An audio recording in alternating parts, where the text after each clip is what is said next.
નમસ્કાર સાથીઓ, હું છું પુષ્પરાજસિંહ જાડેજા, મોરબી શહેર કોંગ્રેસ પ્રમુખ.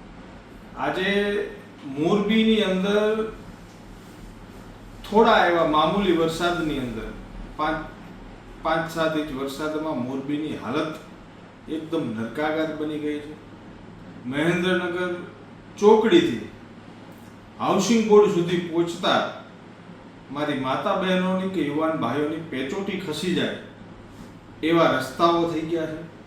ત્યારે આ વિડીયોના માધ્યમથી હું કહેવા માંગુ છું તંત્રને અને માનનીય ધારાસભ્યશ્રીને કે તમે હમણાં જ દુબઈ જઈને આવ્યા છો, 30 વર્ષથી મોરબીના ધારાસભ્ય છો, તો તમારી પહેલી પ્રાથમિક ફરજ આવે કે મોરબીના રસ્તાઓને પણ દુબઈ જેવા બનાવી દો.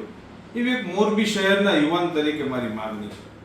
મોરબી શહેરને સ્વચ્છ પાણી નથી મળી રહ્યું, સારા રસ્તા નથી, ગટર યોજના નથી. આ તમામ કામો માટે હમણાં જ સોશિયલ મીડિયાના માધ્યમથી મેં જોયું કે માનનીય વિજયભાઈ રૂપાણી જ્યારે મુખ્યમંત્રી હતા ત્યારે મોરબીને કરોડો રૂપિયાની લાગણી કરવામાં આવી હતી આ બધા જ કામો કરવા માટે. પણ એ રૂપિયા ક્યાં ખવાઈ ગયા, ક્યાં ઓગળી ગયા એ કંઈ સમજાતું નથી. ત્યારે આ વિડીયોના માધ્યમથી આપને વિનંતી છે કે મોરબીના રોડ રસ્તાઓ, ભૂગર્ભ ગટરો અને પીવાના સ્વચ્છ પાણીના આ 3 મુખ્ય પ્રશ્ને આપ તાત્કાલિકના ધોરણે કામગીરી કરો એવી શહેર કોંગ્રેસના પ્રમુખ તરીકે અને એક મોરબીના યુવાન તરીકે આપને વિનંતી છે.